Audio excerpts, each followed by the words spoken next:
Well, good morning. This is Barry Odell with the Church of Christ at Mammoth Spring Facebook page. It's Tuesday morning, January 31st, 2023. Hope everybody's doing well today. Got quite a few joining on this morning. Let's see who we've got here so far. Brian, Lyle, Sheila, Norma, Diana, Janie, Gail, Jean. Good to see all of you guys. Cross-posted on the Near Churches page. We always have viewers over there too. Good morning, Anna. Good to see you. Well, it's cold here in Mammoth. I've been here since, I don't know what time I got here, 9-ish. I don't think I've heard one vehicle go by. Can't remember one. Anyway, it's cold, slick here. Hope everybody's doing all right wherever you are. We're in 1 Samuel chapter 19. We are looking at the kings of Israel, starting off in the United Kingdom. Barry and Glenda, good to see you. Looking at David's reign now, well, let's say the initial stages of his being king. He's already been anointed by Samuel back in 1 Samuel 16, but Saul is still, as you're going to find out later from David's perspective, chapter 24, Saul is still the Lord's anointed at this point in time. But as we noticed yesterday, things are really starting to stack up against Saul and kind of line themselves up for David. Hey, Michelle, good to see you. David has defeated Goliath, of course, 1 Samuel chapter 17. Good morning, Greg from South Carolina. Defeated Goliath. He's been praised by the women of Israel. Saul's slain his thousands. David his 10,000s. From that day forward, Saul eyed David. So, it's kind of pointed out yesterday. Good morning, Connie. How are things where you are this morning, Connie? I know you're in Arkansas. Pretty nasty here. Anyway, he's got the women cheering for him. He's got the Philistines afraid of him. He's behaving. One of the things we looked at yesterday is that David, in all of this, is behaving himself wisely wherever he goes. And that's reiterated like 3 times in the text. And Saul sees all of that. He goes even further to defeat Philistines. He kills 200 of them, and in return for that, he marries Saul's daughter, Michal. Jonathan, Saul's son, loves David because of his faith and bravery. So, like we said yesterday, everything's on the decline for Saul and on the incline, I guess you might say, for David. Sleet on the ground, and that's all for now. Well, I guess it's about like that here. We're supposed to get some more today, but anyway, the kingdom is heading towards David. It's been taken away from Saul. The Spirit of the Lord departed from Saul. We've looked at all of that. So we're in 1 Samuel chapter 19 today, and really, I'm going to throw up a map here in just a second. This is where 1 Samuel chapter 19 textually is where we really see David starting to run. And this lasts for several years, that David is on the run from Saul. And that's Saul's only focus, is to go anywhere he can, do whatever he can to persecute David. But you will notice here in 1 Samuel chapter 19 that Saul speaks to Jonathan and to all of his servants that they should kill David. Of course, Jonathan and David, as it says here, Jonathan delights in David. So Jonathan is kind of, he's in between the two. His dad, which he knows is wrong, and of course his friend David, that, Jonathan knows very, very well that David has not done anything wrong. And so Jonathan kind of serves as a mediator, I don't know if that's the right word, but kind of a go-between. He can inform David, and we see that here in the next couple of chapters, about what's going on, what Saul's plans are. And actually here in 1 Samuel chapter 19, as I'm looking at my text here, beginning in verse 9, you have 3 separate attempts on David's life here. This is interesting. 1 Samuel 19:9, the distressing spirit from the Lord came upon Saul, and he tries to pin David to the wall with a spear. David escapes, essentially goes home. Well, Saul sends messengers to his house. He wants to kill him while he's asleep in his bed, which is pretty cowardly. Well, Saul's daughter, Michal, essentially makes a mannequin, puts it in the bed, and, Saul misses again. And then Saul goes, or rather David then flees from home, from Hebron, and goes to Samuel. Well, Saul chases him there, and that's really the rest of 1 Samuel chapter 19. So here's this image I want to share with you. Some people I know cast this. If you watch it on your computer screen, you may be able to see it better. But this is a map of David running from Saul, and you can see it's all over the map, you might say. But like I said, this lasts for 4 or 5 years, that David is constantly on the run, going to all of these different places. And that's what the red arrows represent, his travels as he's fleeing from Saul.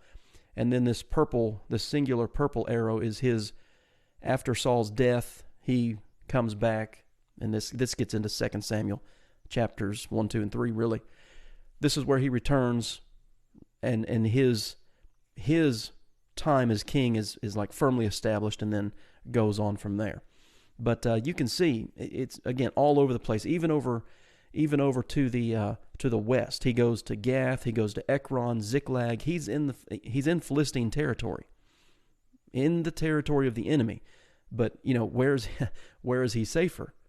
It appears for a time he was safer running from one of his own countrymen to live with some of Israel's worst enemies, the Philistines. So it's one of those situations where you might say he's caught between a rock and a hard place. What do you do? Because for a brief time the Philistines accept him, but then some bring it to attention, hey, this is the guy that killed Goliath. This is the guy who all the women of Israel were saying David has slain his tens of thousands.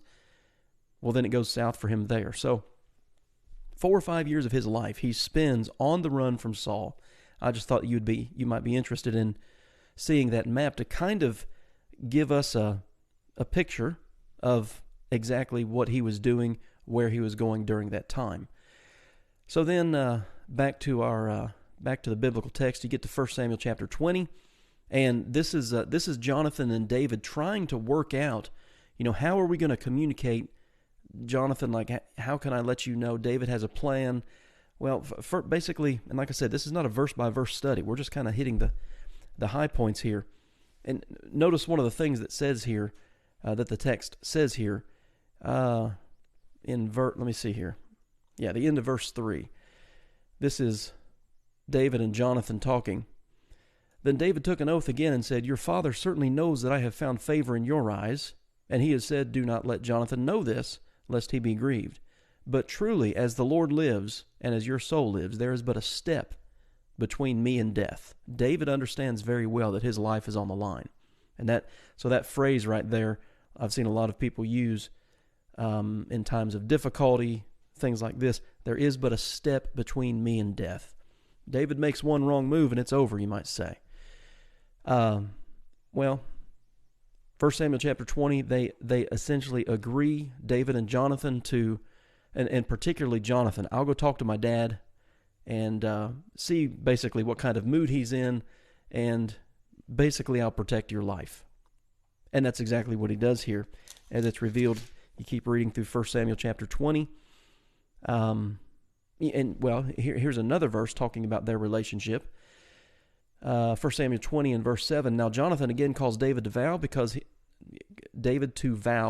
he loved him, for he loved him as he loved his own soul. So again, a very strong and helpful relationship, by the way. Now, I'm not going to address this today, but there are some perverse ideas that people have about David and Jonathan based on verses like this about their love for one another. I may address that in a future video, just not today. But just know, throughout the biblical text, it is revealed that Jonathan loves David, David loves Jonathan, they help one another, etc. So that's what 1 Samuel chapter 20 does, is it records a time when, not only when Jonathan saves David's life, but it gets so bad that, well, you get down here to verse 30. Saul's anger was aroused against Jonathan, and he said to him, "You son of a perverse, rebellious woman." He tries to kill his own son. And he goes on to say, Jonathan talking to Saul, why should he be killed? What has he done? Well, I'll just kill you. So Saul is obviously irrational. He's out of his mind in a sense, you might say. To such an extent, he's willing to kill his own son. And so that's when Jonathan goes back into the field where he has told David to hide, and they have this sign. David's able to flee. All right, so if you want to fill in all the details, you're free to read 1 Samuel chapter 20. I just want to kind of move on. 1 Samuel chapter 21. And again, this kind of, I'll come back to the text here in just a minute. This kind of shows the importance of seeing this map because of Saul's constant pursuit of David, and the extent to which his jealousy, his anger drove him. Okay, so he's king, all right, and he spends years of his rule chasing one man. I guess you could compliment his focus, because that's what he is. He's focused on this, but he's certainly not fulfilling his role as king. I think we could agree with that. Well, David's on the run, and he comes to the priest. He comes to the city of Nob, and this is interesting. I want to spend some time here. What are you doing here? Why are you alone and no one's with you? Well, David says, the king has ordered me on some business and said to me, do not let anyone know anything about the business on which I send you or what I have commanded you. Is that true?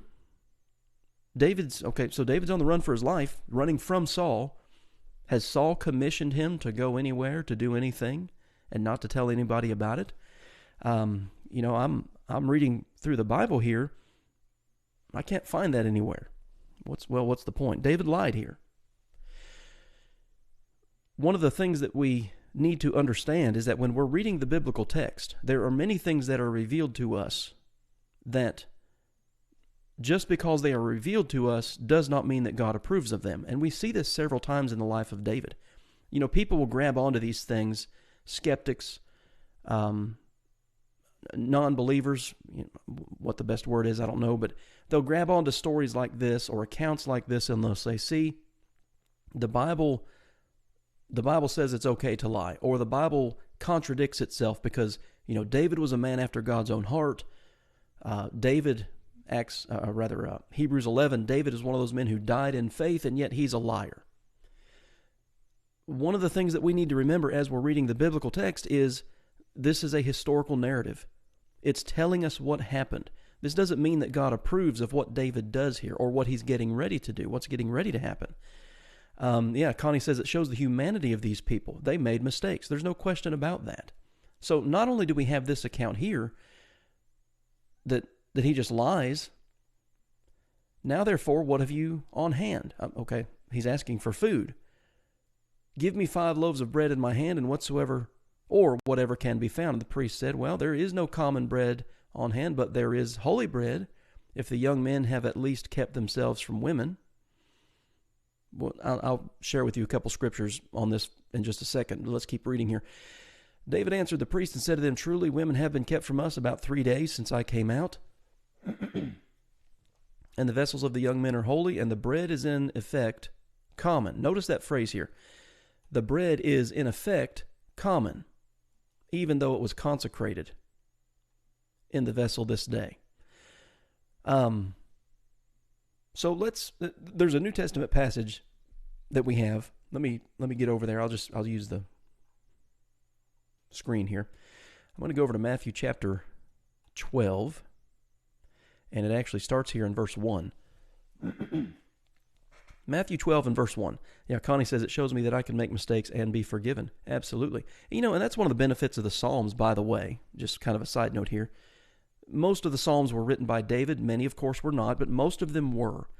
And we don't know what precise historical setting they were written in, but you see a constant acknowledgement of sin, a constant confession of sin on David's part. And that's kind of one of the things I talked about last week with Saul is not that way. He constantly tries to justify his behavior, justify his wickedness, and David he just comes out with it. And that's a major difference. Yeah, Sheila says, I've heard some condone polygamy because of David and Solomon. Well, not only that, I've heard people say, well, that's a contradiction in the Bible because, the Bible talks about one man and one woman, and yet David had, well, we know that he had at least 8 wives. Solomon, we know his story, 1 Kings chapter 11, hundreds and hundreds. The Bible recording events that happened in history does not mean that God approves of those, of all of those events, or lies, let's say. Anyway, let's look at Matthew chapter 12 here, where Jesus actually talks about David. Matthew 12:1, at that time Jesus went through the grain fields on the Sabbath. Okay, that's a sticking point throughout the ministry of Christ, so keep that in mind. His disciples were hungry and began to pluck heads of grain and to eat. And when the Pharisees saw it, they said to him, look, your disciples are doing what is not lawful to do on the Sabbath. So the question is, well, what was unlawful here? What were they doing that was breaking the Sabbath? Nothing. You're allowed to eat on the Sabbath. Now, you're not allowed to go out and harvest your fields. It's a day of rest, but that doesn't prevent you from eating on the Sabbath or doing what's necessary to eat on the Sabbath. And so a couple of, well, let me turn over there in my Bible, Matthew chapter 12. One of the things that this does here in Matthew chapter 12 is it shows the hypocrisy of the Pharisees, because, of course, their claim is David, their claim is Abraham, we're related to him, etc. Jesus is going to point out their hypocrisy here. So they're eating, yes. They're eating on the Sabbath day, yes, as they're walking through a grain field. Now, the law, let me show you this real quick. Deuteronomy chapter 23. Notice this. Let me pull it up here. Deuteronomy 23:24. When you come into your neighbor's vineyard, you may eat your fill of grapes at your pleasure, but you shall not put any in your container. Eat just what's necessary. When you come into your neighbor's standing grain, you may pluck the heads with your hand, but you shall not use a sickle on your neighbor's standing grain. You're allowed to eat. Again, because it's the Sabbath day doesn't mean you're not allowed to eat. Well, the law makes provision. If you're in someone else's field, if you're hungry, eat what's necessary, and move on. But you're not there to fill your bins, if you want to say it that way, and take everything you want. So back to Matthew chapter 12. Your disciples are doing what is not lawful on the Sabbath, verse 2. Have you not read what David did when he was hungry? He and those who were with him, how he entered the house of God and ate the showbread. That's what we're reading in 1 Samuel 21. But I want you to notice this. Jesus points this out, which was not lawful for him to eat, nor for those who were with him. And that's his point here. We've not violated the Sabbath. We were hungry. The law permits us, as we're passing through someone's field, we can get a handful of grapes. We can pick an ear of corn and eat it, and then just move on. What David did was not lawful. It was only, verse 4, for the priests. Have you not read that read in the law that on the Sabbath the priests in the temple profane the Sabbath? Well, they have to keep up the ministry of the temple. Technically, they're doing something on the Sabbath day, but they are not violating the Sabbath. What's his point? Yet I say to you that in this place there is one greater than the temple, talking about himself. If you had known what this means, I desire mercy and not sacrifice, you would not, and here's his point, because they charged him with sin, they charged him with violating the Sabbath law, you would not have condemned the guiltless. See, they wouldn't condemn David, although he was guilty, and they wouldn't condemn the priests, although they were guilty, technically, of violating the Sabbath. But Jesus is guilty, and they're condemning Jesus for sin. For the Son of Man is Lord even over the Sabbath. Now, that doesn't mean that Jesus can violate the law at his own discretion and do whatever he wants to do. They failed. They knew the law. The Pharisees knew the law, but they failed to understand mercy. Jesus knew both. You're allowed to eat on the Sabbath, and, by the way, you're allowed to eat from your neighbor's fields. He didn't do anything wrong here. But again, what we said here, or rather what Jesus said here, it was not lawful for David to do this, nor those who were with them, but only the priests. So now we go back to 1 Samuel chapter 21. So David has lied to Ahimelech. Verse 2, the king has ordered me on some business. No, he hasn't. You're running for your life from him. Priest didn't know that. Well, give us the holy bread. We'll eat that. And so the priest, verse 6, gave him the bread, for there was no bread there but the showbread, which had been taken from before the Lord in order to put hot bread in its place on the day when it was taken away. And that's you can read about that in Leviticus chapters 23 and 24. You learn those processes, but one of the points is this bread was only for the priests. David violated the law here, so far as I can tell. And again, that's not an approval from God because it's in the biblical text. This is just recording what happened. Well, notice what happens here. Verse 7. Now a certain man of the servants of Saul was there that day, detained before the Lord, and his name was Doeg, an Edomite. This guy just kind of appears out of nowhere, this guy named Doeg.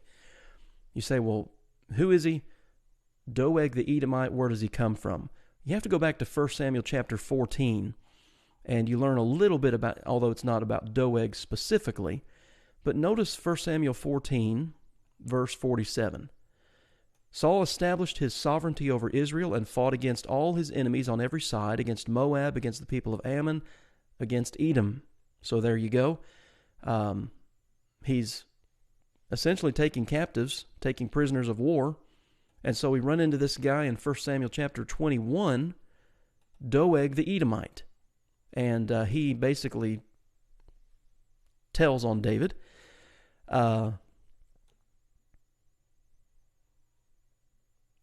He knows where David is. Well, that's going to come out later. Doeg's going to tell Saul later, I have seen David. Well, David leaves here. He goes to Gath, of course, in the Philistine area. And you get to 1 Samuel chapter 22, and this is something to pay attention to. 1 Samuel 22, verse 2, David has about 400 men who are with him. Notice what's said here, and I think this is indicative of Saul's abdication of the throne, and his sole focus is David. 1 Samuel 22:2 says that everyone who was in distress, who was in debt, everyone who was discontented gathered to David. And there were about 400 men at this time. Well, that number continues to grow. By the time you get to chapter 25, he's got 600 men. So David is, again, things are, while his life is not good, his position as king, it's gaining ground. Let's just say it that way. So Saul hears about this.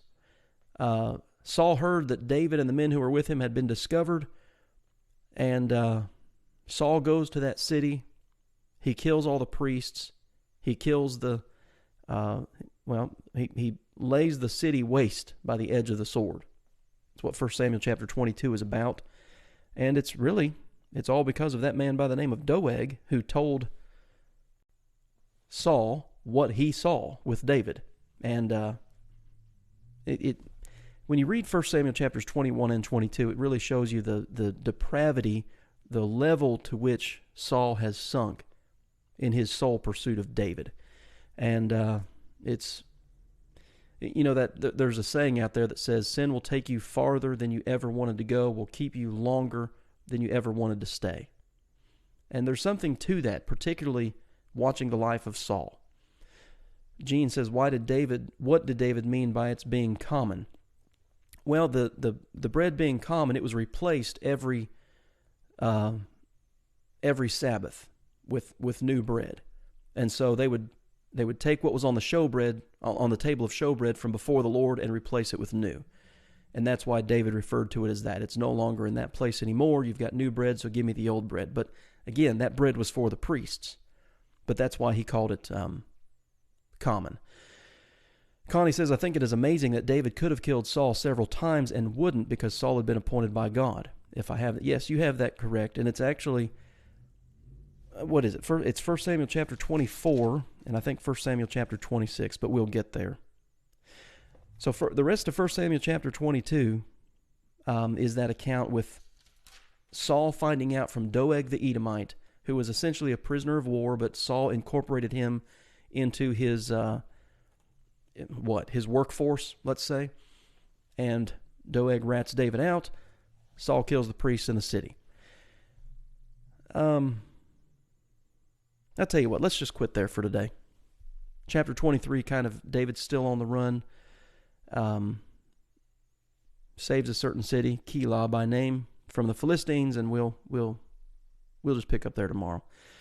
Yeah, Sheila says, Saul is a great example of how destructive hatred is to the holder of it. Absolutely. And, I mean, to me, ultimately, his hatred for David leads to his death, because that's the only thing he's focused on. Then he's called back to attention to an army, to a battle, and, well, he dies in battle. Kills himself, but either way. Yeah, hatred is, I suppose the person with the hatred for someone else is, they're so focused on that person, and they think perhaps that the way they're treating that person is like punitive, but really it's the person with the hatred is the one suffering the most.